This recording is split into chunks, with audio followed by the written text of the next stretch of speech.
Hello everyone, welcome back to my YouTube channel. I am Nishika. तो इस video में हम देखेंगे क्लास 7 इंग्लिश चैप्टर 1 की एक्सरसाइजेज।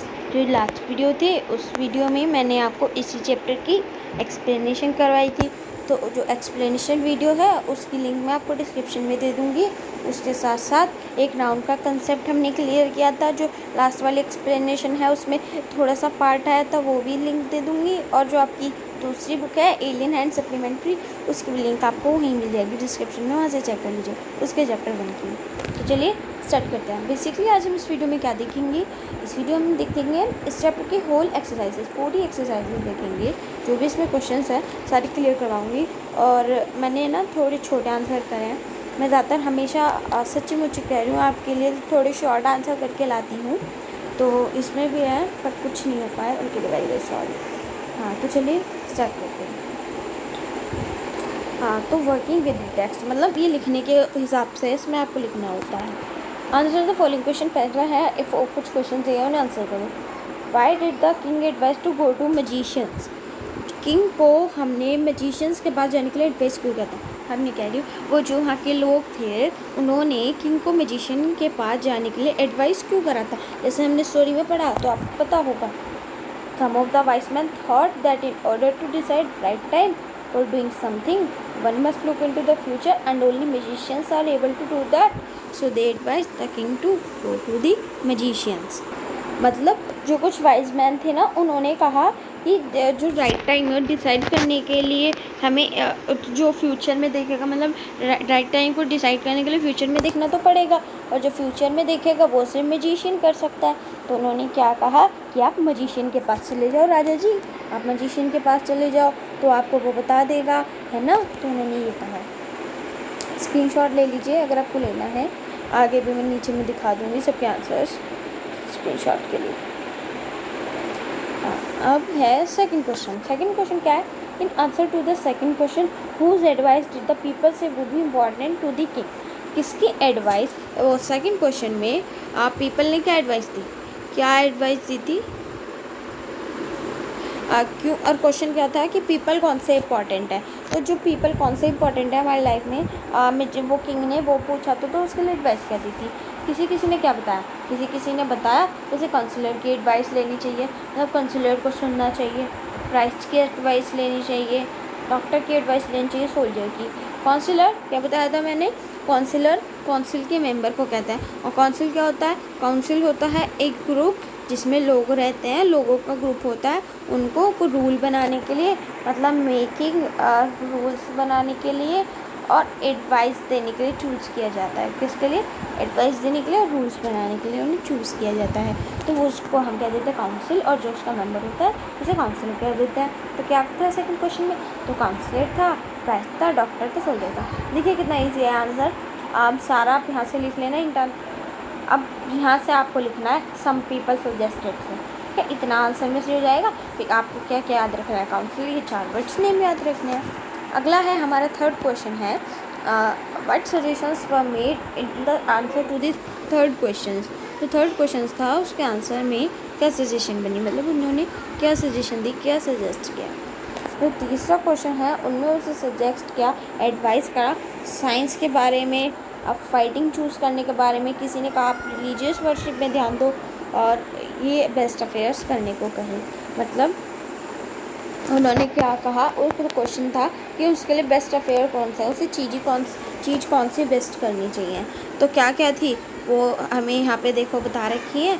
उन्होंने कहा कि आप साइंस पढ़ लो, किसी ने कहा फाइटिंग कर लो, मतलब फाइटिंग वाइटिंग करो और आपके लिए फाइटिंग ज़रूरी है। किसी ने कहा आप पूजा धर्म पाठ में लो, वो ज़रूरी है। अब अगला है did the wise man win reward not, why not. जो वाइज मैन थे जो आंसर दे रहे थे उनको रिवॉर्ड पाया, मतलब उन्होंने पुरस्कार पाया। रिवॉर्ड मीन्स होता है पुरस्कार, जिसे हम गिफ्ट कहते हैं ना, स्कूल में किसी कॉम्पिटिशन में पार्टिसिपेट करते हैं जब टीचर्स देते हैं। No the wise man did not win the reward because the answer to the king's question was so different that he was not satisfied and gave no reward to anyone. तो क्या हुआ था, कहाँ पर हैं हम, हाँ क्या हुआ, वो किसी को भी रिवार्ड नहीं मिला क्यों नहीं मिला? बिकॉज उन सब के ना आंसर किंग से डिफरेंट थे, मतलब सबके आंसर एक दूसरे से डिफरेंट थे। तो जो है किंग ने किसी को भी रिवॉर्ड नहीं दिया। क्यों नहीं दिया अभी हमने बताया, क्योंकि सबके आंसर डिफरेंट थे और जो किंग था वो सेटिस्फाइड नहीं था उनके आंसर से। यहाँ पे मैंने लिख भी रखा है। हाँ, अब अगला है हमारा फिफ्थ क्वेश्चन। फिफ्थ क्वेश्चन क्या पुटअप किया है इन्होंने? फिफ्थ क्वेश्चन में कहा है किंग और हर्मिट ने वाउंडेड मैन की हेल्प कैसे करी। जो किंग था और वो जो हर्मिट था और जो वाउंडेड मैन आया था उनके पास भागा भागा, उसकी हेल्प उन्होंने कैसे की, उसमें कुछ तो कैसे की पता है आपको? चैप्टर पढ़ा तो बिल्कुल पता है। उन्होंने किंग ने क्या किया, और किंग ने हर्मिट ने उसके वाउंडेड मैन के क्लोथ उतार दिए, जो कपड़े थे वो उतार दिए, और उसका जो वाउंड था वो वॉश किया जो स्टमक पे था, और उसको एक हैंकी से कवर कर दिया। राजा ने करा था ना अपने हैंकी से उसे कवर, और जब खून रुका और जब तक खून नहीं रुका तो किंग ने क्या किया, यहाँ पे रीड नहीं आएगा, यहाँ पे रीड्रेस्ड आएगा। रीड्रेस, ओके, बाय मिस्टेक हो चुका है। रीड्रेस द वाउंड,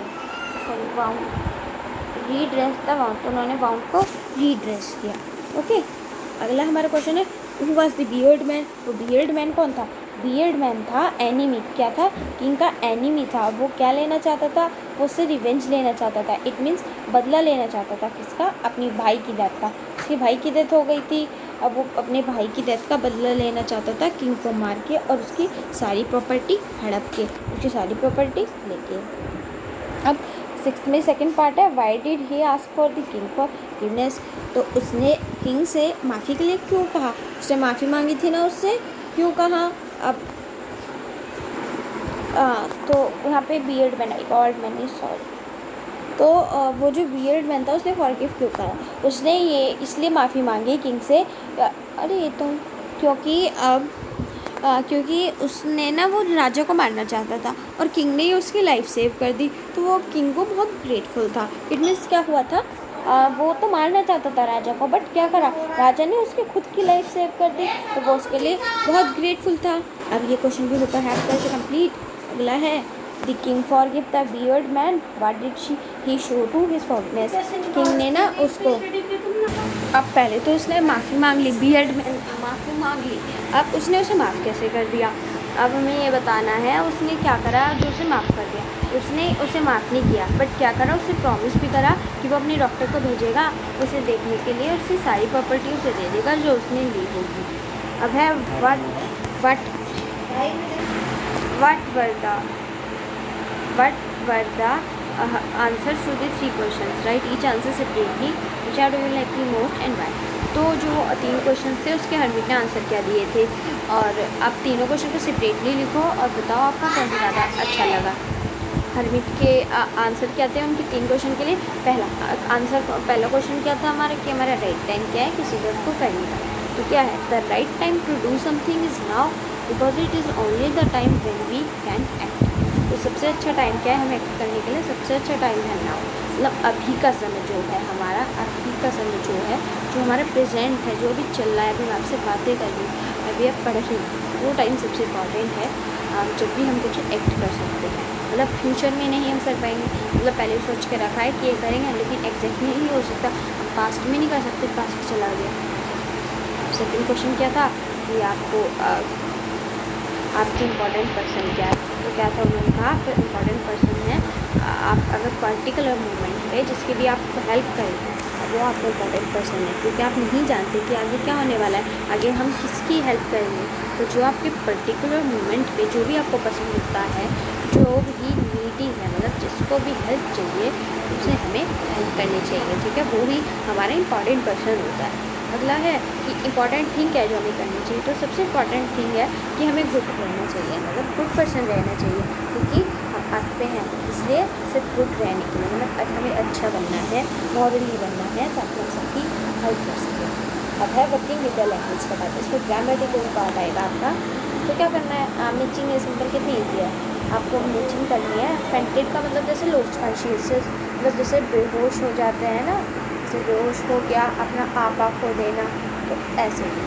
अब ये है, अब वाउंडेड। वाउंडेड क्या मतलब होता है, सडनली इंजर्ड, मतलब थोड़ा सा इंजर्ड किया। अवॉक क्या मतलब होता है, नींद में से जागा हुआ, जैसे आप जाग जाते हैं फॉरगिव मतलब माफ़ करना, पार्डन जिसे हम कहते हैं, पार्डन सुना है, ऐसे कहते हैं please pardon me Lord, please pardon me a teacher, ऐसे ऐसे। फेथफुल, लॉयल मतलब जो मेरे बहुत काम आता है, बहुत आज्ञाकारी सब। पिटी, दया, टू फील सॉरी फॉर मतलब किसी के लिए सॉरी मांगना, किसी के लिए दुख में रहना, तो वो दया होगा ना, पिटी। पेट्स, अभी हमने जैसे मैंने आपको लास्ट वीडियो में बताया, याद हो, स्मॉल पैचेज जो होते हैं, स्मॉल पैचेस होते हैं ग्राउंड पर जो प्लांट को खोदने के लिए करते हैं, अभी मैंने बताया हमारे मैंने एग्जैक्ट अभी 15 दिन पहले रिटर्न मतलब गिव बैक, दोबारा दे देना। अब ये फिलअप है क्या है देख लेते हैं। Each of the following sentence are two blanks, fill in the blank with correct. तो टू ब्लैंक्स है, इसमें आपको करेक्ट फॉर्म भरना है। अब कहाँ पे कहीं पे दो ब्लैंक्स हैं, देखो यहाँ पे जजमेंट आ जाएगा इसमें, पहले में जज आएगा, दूसरे में जजमेंट है। पहले में तो नॉर्मली वो वाला देखिए, इसमें मैं नॉर्मली आपको ऐसे आंसर बता रही हूँ, आप इनके स्क्रीनशॉट ले लो, आप इनको ऐसे लिख देना, तो होता है चैप्टर ख़त्म। आई होप अच्छी लगी हो वीडियो आज की बहुत ज़्यादा, और समझ भी आई हो। अगर अच्छी लगी हो, समझ आई हो, लाइक कीजिए, कुछ क्वेरी हो तो कमेंट बॉक्स में लिखिए, और मेरे चैनल को सब्सक्राइब करना ना भूलें। Thank you.